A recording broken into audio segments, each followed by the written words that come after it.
Hello and welcome. I hope you're doing well.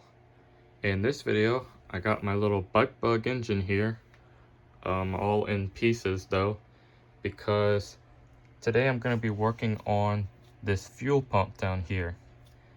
And I'm going to be making a little repair to it. As you can see, the fitting has come out of it. And as well as this repair, I'm also going to take the opportunity to show you how I rebuilt it and replaced the old worn out diaphragm with a new one from a lawnmower rebuild kit.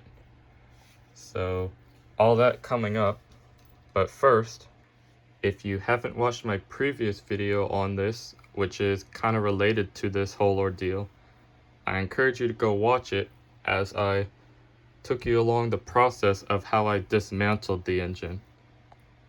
So if you're also needing to fix or rebuild your own fuel pump, you'll definitely want to watch that one as well. So now, without further ado, we're going to jump into getting this fuel pump off. And the first thing we're going to have to do is remove this frame plate right here with these 3 big Phillips screws. So while I get those off, let me tell you about the story of this pesky little fuel fitting right here. So I was actually just going ride the bike like normal, and when I went to prime the fuel into the carb, I noticed that some fuel shot on the ground and my lines were hanging. So I said, oh, my fuel line came off. Well, upon further inspection, it was the fitting itself. And I read in a forum one time when I was first looking into these that it's kind of a somewhat common problem that they have. They will pull out easily. So when you're going to put fuel lines on there, you want to be as careful as you can not to pull them out. Now in that forum, somebody said to just glue it back on. So that is what I am gonna attempt to do, and hopefully it will work. So as you can see, we got our plate off, and you can see now underneath it we have 3 more smaller Phillips screws, and that correspond with these nuts up top, and that will get our fuel pump off. Now you'll note these 2 little holes right here and here. Let me get you closer to the engine. You'll note 2 holes, one here and one in there, and this is where the vacuum pulse comes from the engine when it's turning over to move the fuel pump up and down. So now we're going to get our fuel pump body off, and I'm going to get this off first. Okay, you would swear that I made this up, but just like I was talking about, as I went to take this fuel line off, of course now it wants to be in there. I wish I got it on camera, but that one came out too, of course. But as you can see, there isn't much holding them in there. This is all smooth, and they don't go in there very far either. So I can see why it would have that problem. Anyways, I'm gonna work on getting this apart. Now these, I believe, are 6mm nuts, and I don't have a 6mm wrench, so a crescent wrench is gonna have to do.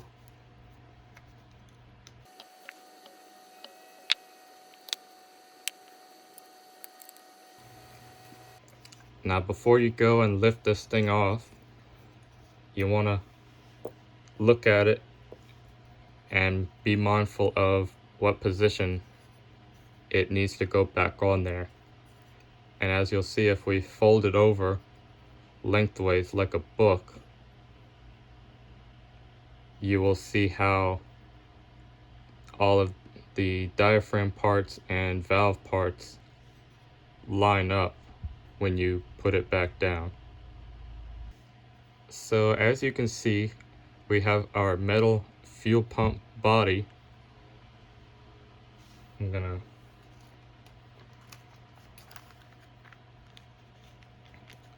Underneath that, you will have a clear plastic part, and that is important because that has the check valve that keeps the fuel flowing in one direction.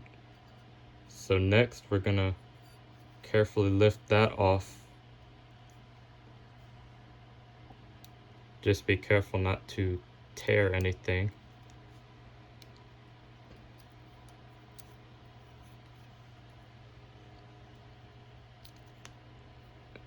Alright, there's that.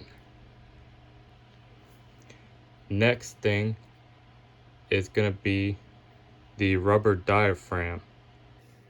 And that's what you're gonna be replacing.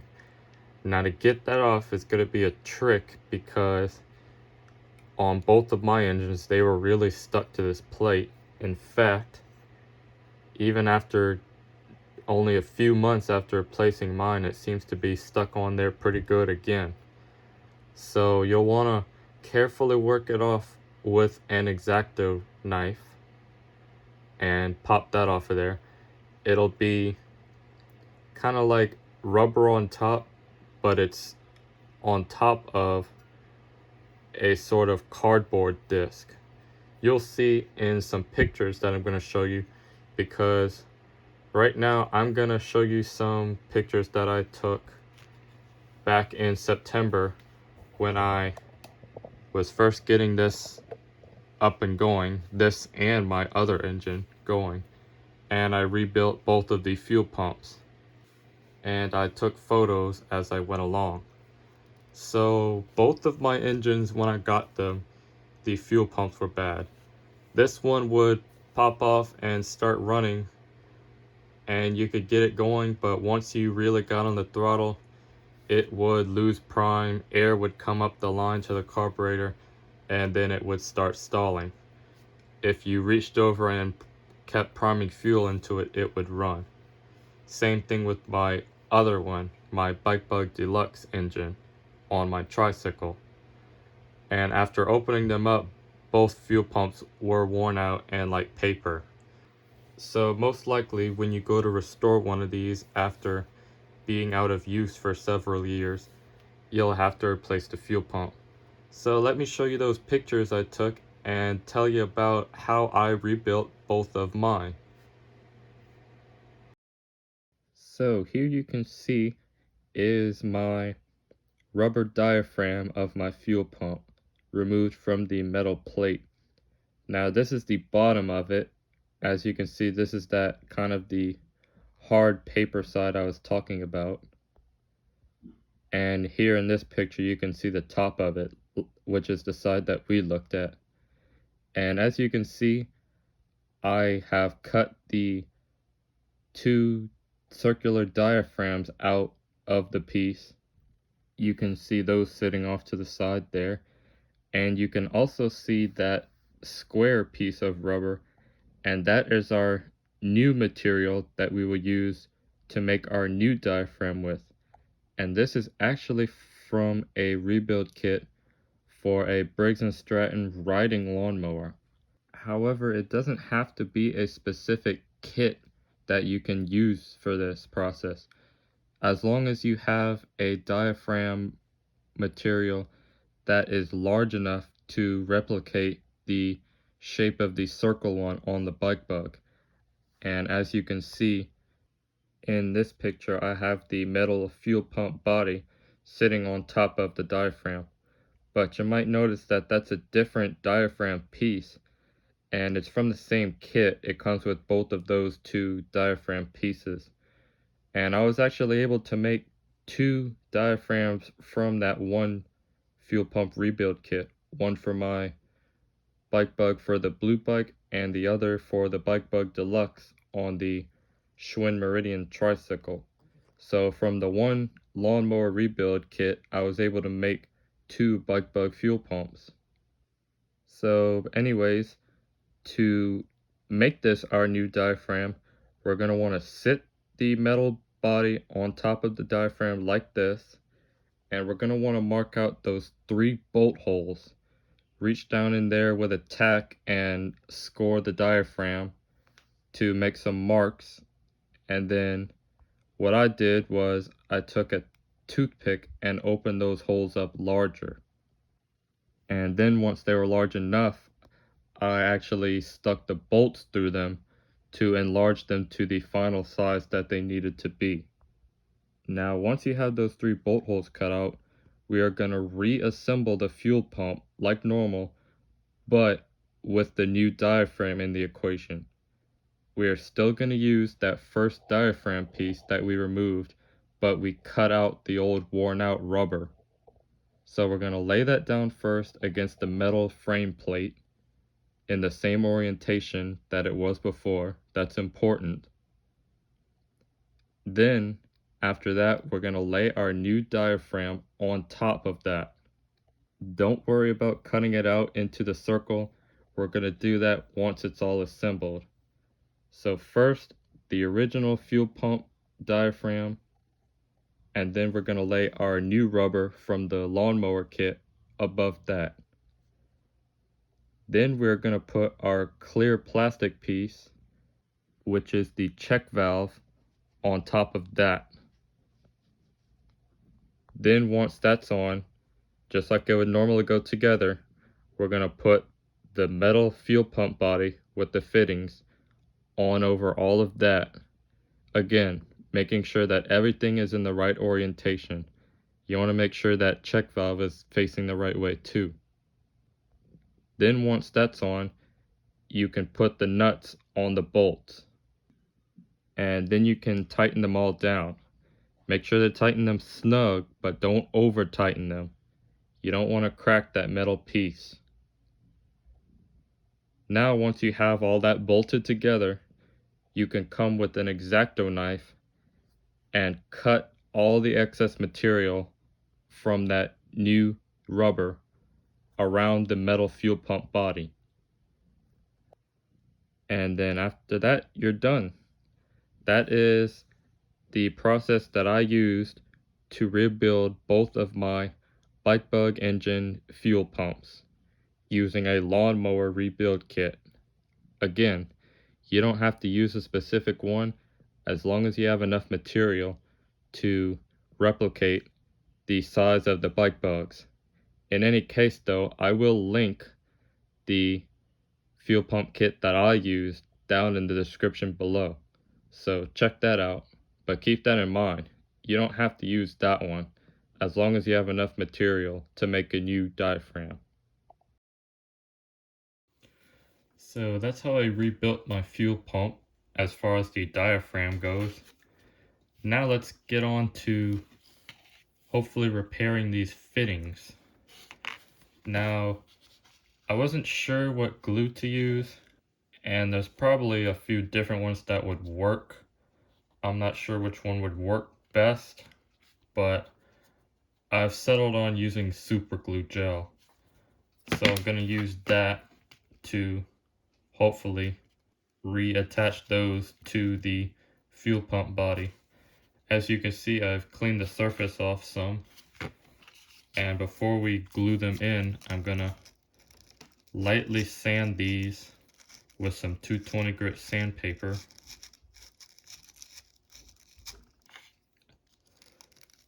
Just enough to scuff the surface and get a good surface for the glue to stick to.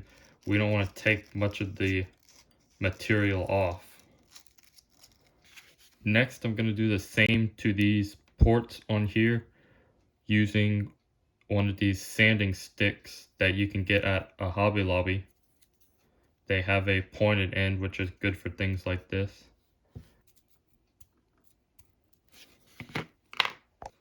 Then clean that out again.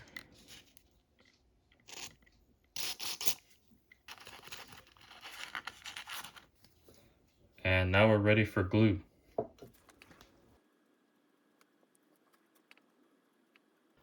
Alright, as you can see, let me move my lamp to get some better light. There we go. I put glue right on the end of that fitting so it'll get dispersed as we insert it in there. So let's carefully do that. Give it a little push. Alright, it doesn't look like it's that far in there, but if you remember from earlier in the video, it wasn't very far in there to begin with, so I think that's about right. I gave it a little love tap on the table to make sure it's bottomed out. So now I'm going to do the other one.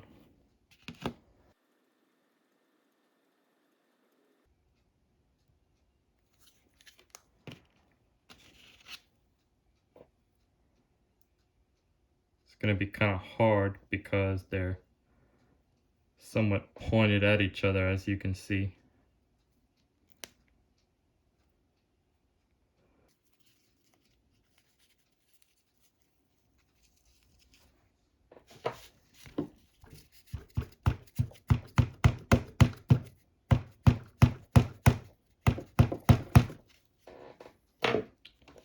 Alright, that should do. Well, upon further inspection, it kind of looked off to me. They are a little off from where they would normally be, at least where they used to be before. If you compare it to an older picture that I took, it seems like this one sticks out a little farther. This one looks fine. But as you can see, it's not too off. And either way, they're in there now. The glue seems to have worked pretty good. I don't know how well it's going to work long term, but there isn't getting them back out now. So I'm just going to run it. I mean, I can still get lines on there, so it'll work. I just hope that the glue repair will work at least for a little while, hopefully a few years even. So that's that all done. I'm still going to give it the full cure time to ensure it's as strong as it needs to be. In the meantime though, I'll still reassemble it. So let's head over back to the engine. Alrighty, I got my pump all put back together onto the frame plate thingy. Now when you put your pump back together, you want to make sure not to get any debris caught up in there, especially when your hands are all dirty from working on it with all the dirt and grime all over it. So make sure it all stays clean when it goes back together, as well as these vacuum ports right here on this surface. So let me get this back on here real quick. There we go. And it just dawned on me as I was putting this back together. You may have noticed that O-ring just now. It's a good idea to check that and make sure it's not old and dried up, because if that doesn't seal properly, you could have some vacuum issues, or your pump could leak against these two surfaces right here. So definitely a good idea to inspect that. Now also, another tip, if you happen to want to bench test your fuel pump, a good idea would be to make sure this is tight, which on these engines, this bolt that holds the roller on is left-hand thread. I can't tell you how many times I forgot that. But anyways, with this tight, you could take a drill and spin it clockwise, which is the direction of the engine.